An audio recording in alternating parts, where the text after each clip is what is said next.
Hey guys, what's up? It's Dragoon here, and I have been so scrapped for time lately, but I have a short break at work, so I figured I would take this opportunity to come out to my car and record the review for Your Name that I mentioned in my unboxing video.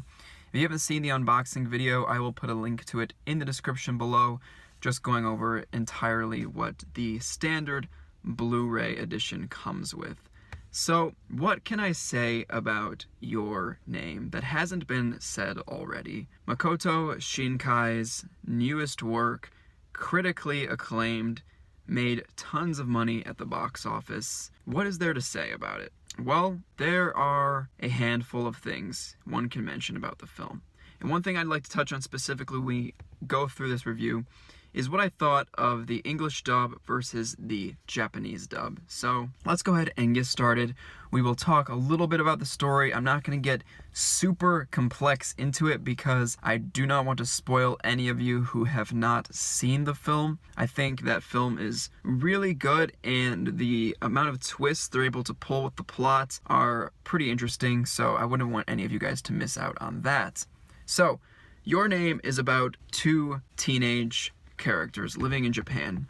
You have Mizuha, who lives in a rural area in Japan, up in the mountains, and then you have Taki, who lives in Tokyo, smack dab in the city. Mizuha is kind of tired of where she lives. It's kind of middle of nowhere. There's not even a cafe. One of the funnier jokes in the film is when Mizuha and her friends are kind of disappointed about the day. One of her friends is like, "All right, I know what'll cheer everybody up. Let's go to a cafe." And they're like, "Really?" And then she's like, "Yeah." And they end up going to a vending machine. So it's pretty funny. So that gives you an idea as to how sort of barren the town she lives in is to her. Mizuha also comes from a long lineage of her family in which they have this very specific ritual. So I'm not going to get too deep into the ritual stuff, but her family believes that there are strings that connect people's lives and connect you to the afterlife, connect you to destiny, whatever. Her people believe that there's all sorts of this stuff, and bonds, etc. are all really important. I can't really get into the details on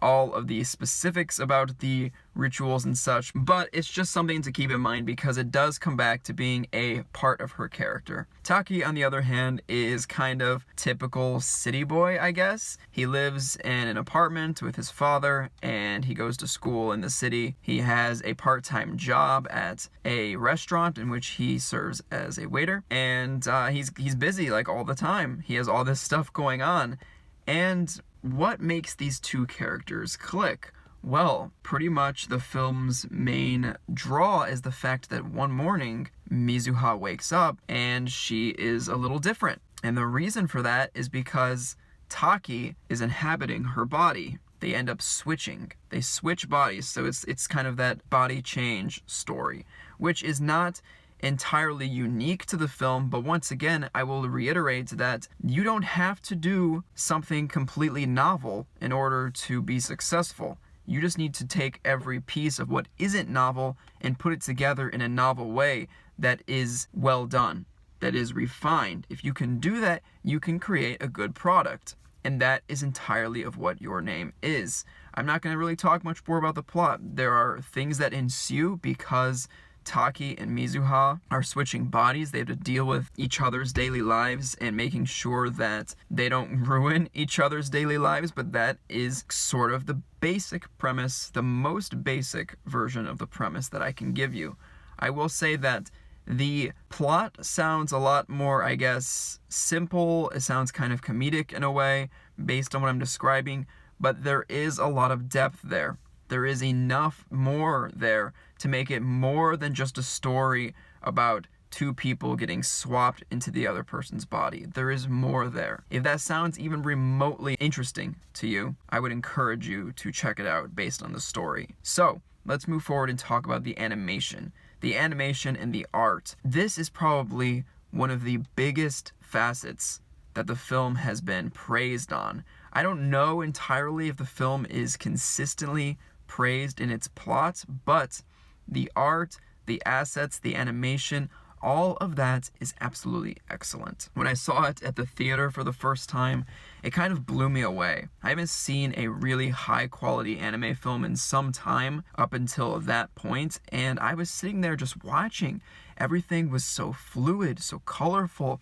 Everything just looked so alive, even though it was all two-dimensional, and it was really a sight to behold. Not to mention, the soundtrack goes along in the presentation is quite excellent as well. If I recall correctly, the differences between the Japanese and the English, the music selection in which they have spoken lyrics, in the Japanese version of the film, all of that of course is in Japanese, if I remember correctly. But in the English version of the film, I think they got the same artist to sing the song in English. So when I first watched it in the English dub, I thought, that sounds a little strange. Just a little bit. You know, some artists I think sing better in English than others do. Inoue Joe, pretty decent. There are others that are not quite so much. And I'm not saying that the music in Your Name is bad by any means, because I really do like it. I just thought it was slightly distracting, but that could have just been, once again, based on my expectation of what I had seen when I saw it in theaters. And for all I know, I was remembering that entirely incorrectly, and the songs in the Japanese version of the film are in English too. So take that for what you will. But as I was saying about the animation, it is absolutely superb. So there's not a whole lot I can say without you being able to legitimately see it for yourself. It's really something to behold. And once again, it's another moniker for showing how real animation that isn't CG, really two-dimensional animation, I don't know if it's hand-drawn, you know. They use, I'm sure, lots of computers now, but you get my point, how that can still be incredibly compelling in its own right. And I think it is kind of sad that you kind of miss out on this type of animation anymore. Where do you get it from? I mean, Disney hasn't really done an animated film that isn't CG in how long? I think since I don't even know, what was the Frog Princess film? I don't even remember what it's called. Princess and the Frog, was that it? I legitimately don't remember what it was called. How long has that been? Did they do something in between? If they did, I don't remember it right now. So I really think there's a place for that. And this is just one of those indicators that this type of animation is still great to see. It's still great to be there and experience it for yourself. So that's all I have to say about that. So let's talk about sound again. Since we touched on the soundtrack a little bit, let's now take this opportunity to talk about the Japanese dub versus the English dub. Now, I saw the film first in Japanese. I actually wanted to see it in English in theaters, but I did not have that option. I really wanted to just go there and watch the film for what it was, because the only thing I knew about it at the time was that A, it was really good, and B, the art was really nice. That was pretty much it. I knew nothing about the plot, literally nothing about the plot.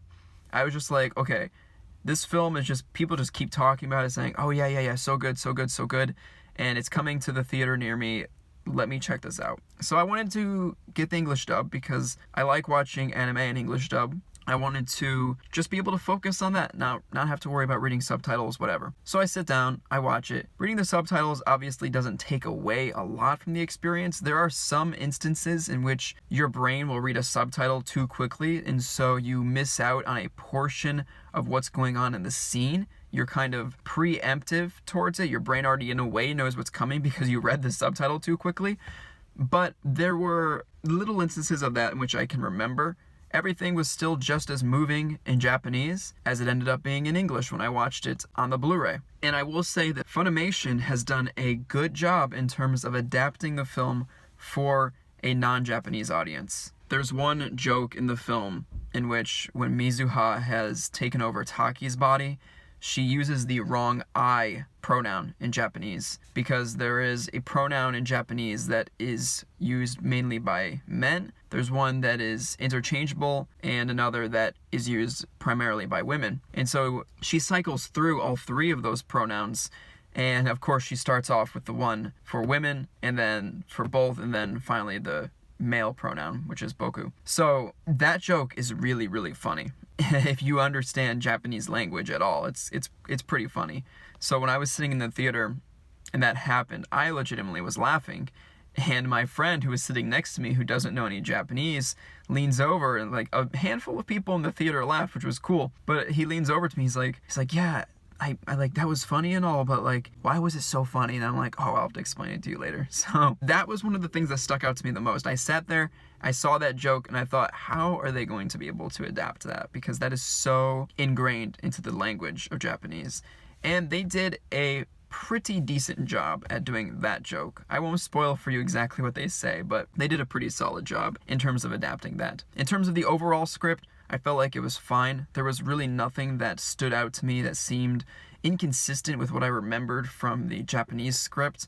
Everything seemed to be there. All the intents seemed to be accurate. There was no really taking a lot of liberty with the script from what I can remember. So I totally thought the script was fine in terms of the English dub. For the voice work, once again, I had no problems with it. You know, one of the benefits to not watching the Japanese and then the English back to back is you don't have the opportunity to necessarily get used to one over the other.